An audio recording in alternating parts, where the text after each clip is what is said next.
everyone, Denise here with the second layout from the same paper that I had used. Now this is not a whole pack that I used.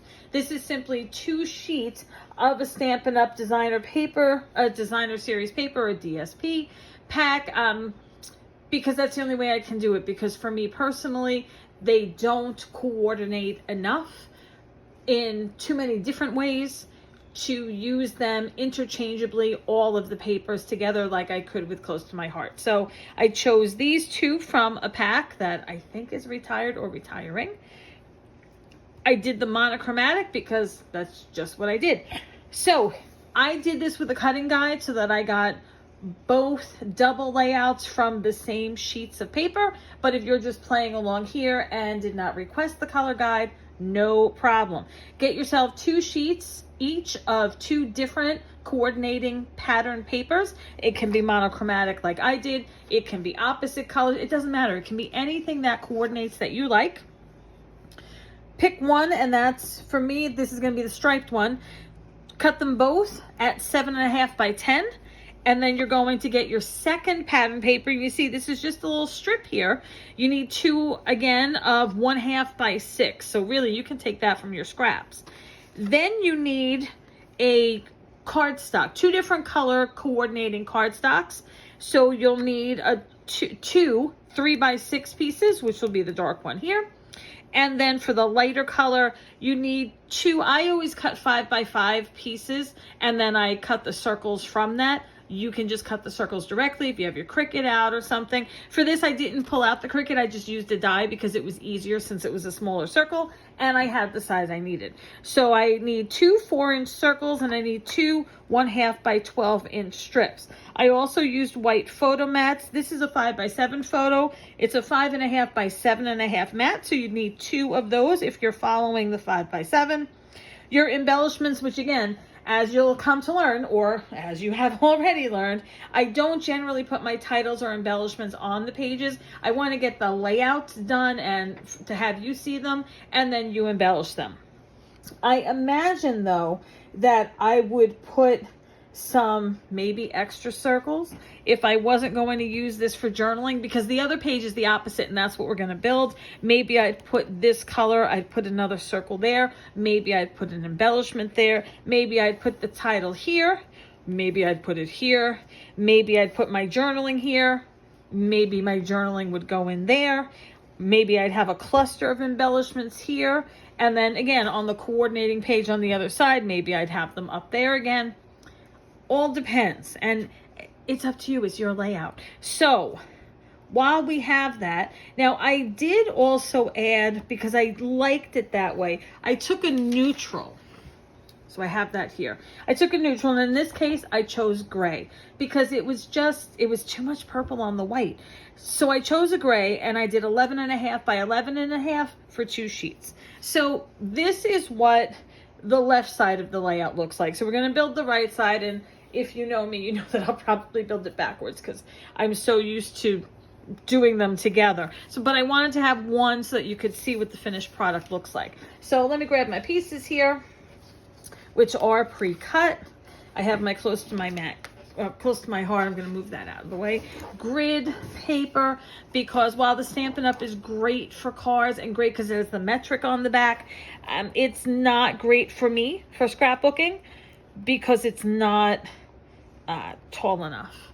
It's not 12 by 12 on one side. And for the Close to My Heart, it is, because it was primarily scrapbooking.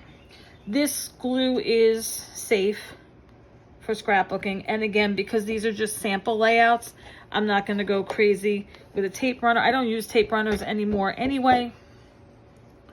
I find that if I smooth out the glue, it definitely does not leave any dots behind, as I have found, depending on the type of paper that I've used with Stampin' Up, and to be fair, with other companies as well. But that's kind of what I found with it. I'm going to take this other sheet, I'm going to pop it here to see where this went. So that went 1 inch down. Now I did use a corner rounder, right, but not on these 2 sides. So I did it, I just pulled that one over to see where I did it so that it would match up, because again, I don't have these side by side because I just don't have that kind of camera. angle to use. And I want to make sure I'm off, I go off camera enough. I wanted to make sure that you could see what I was doing. Now, you may also know, if you know me in real life, that I am the queen of crooked. And it is what it is. I use D-ring albums because I find them to be easier. I don't scrap in a chronological order, but also there's a separation. So it's not like a postbound album where it's blatant and you see the fact that it's just no good. Yeah, just crooked. All right, so I'm going to take this and I'm going to take my white circles. And this is one of the 3.5-inch circles. You can 3.5, 3 3/4, whatever you like. I'm going to put that on the 4x4 circle, which is what I had before. I have this paper, which I'm going to tear, because the whole thing was a little too boxy for me, despite the fact that they were circles. Now, sometimes, I mean, this paper is thin enough where I could run it through with a border die or something, which I might do on a regular day. Like if I was home, if I was out cropping, I probably wouldn't, simply because I might not have it available. All right, so now I'm gonna have to build this, and I have this here so that I kind of see where I'm going with this. Now I do have this marked on my grid paper here, where that is going to end up. See, and I have it over there as well. So I know that it's going to be pretty much in the same place. This, if you look close, you see that these are a little bit off. I'm okay with it. This is going to go here. This is going to go roughly over here. This is going to go roughly here with the circle over it. See, now normally I would put the circle there because I'm just so used to building the other side. And then this here. So my challenge will really be getting all of these in sort of the same place. So I am going to start with, I'm going to move that to the side where I can still see it, but we are focused on this. So I'm going to start with this. So I'm going to move this down here. I'm going to line it up with the bottom of the grid paper. Get it as straight as I can for me. I'm going to take the back, and I know you all know the trick, right? You feel to see where that like ridge is, and that's the back, so to speak. I don't like to see the cut ridge. It just doesn't look as finished to me. I mean, it happens sometimes, and for some people it doesn't matter. For me, it does when I remember. So I'm going to place this right here, because that's where my lines are. That's another great thing about grid paper. And right here. Okay, so that should be straight. As long as the bottom is straight, that should be straight. Okay, so now I'm going to do something here. If I was doing this without glue, I would use repositionable tape. So this is just a dot of glue, and it's in the middle because I know that it's not going to interfere with anything. So I'm going to put this roughly here.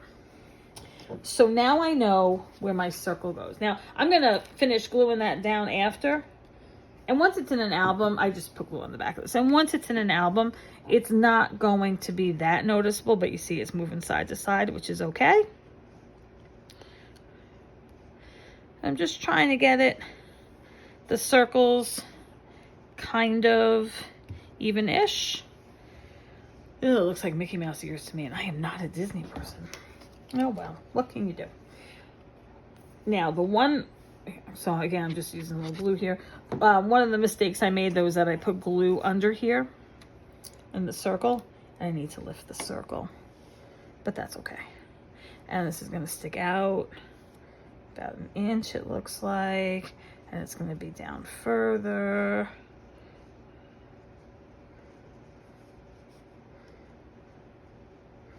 And that's where it's going to be.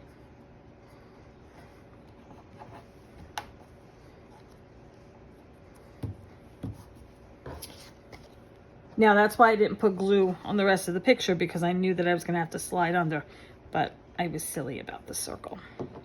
So now this, I'm going to, after I put a little bit of glue on it, I'm gonna give it about that. It's gonna go about there, but it's gonna go up higher. So that might have needed to be higher. I'll put it here. I know, I'm bending my picture, I know. It'll be okay, I promise. And I'm just gonna put that there so that it doesn't wiggle around. All right, so that's my layout. Now, again, I would put maybe my titles here, my journaling here. Maybe if it's a small title, maybe they go in the circles if it's 2 words or whatnot. Maybe just have some embellishments there. Maybe I do another color circle in there and I build up the circles. Maybe I do embellishment here and embellishment here, and maybe one over there for those, the law of 3s. Maybe I put my title here. It's dark enough. I can use white or some other color. Maybe I put it here. So there are lots of possibilities of how to embellish and where to embellish. And that's really where scrapbooking comes in. I'm not a person who is good at embellishing. I'm not a person who is good at finishing the layouts or making them look really nice. I'll get there, but that's really not my field of expertise. So I don't like to wait to post a layout until it's finished, because it'll never get posted. So again, if you want the cutting guide for this one and the previous one, I think I posted the other one already. It has the matching paper here. Those two were done from the same cutting guide. I am happy to send you that cutting guide if you'd like to use it, play along at home. Simply put a comment about it on the Facebook page, or you can message me through my website. I think you can anyway, which is right here. And I will be happy to email that to you. Post your creations. Have a great day, everyone. Thanks for joining me.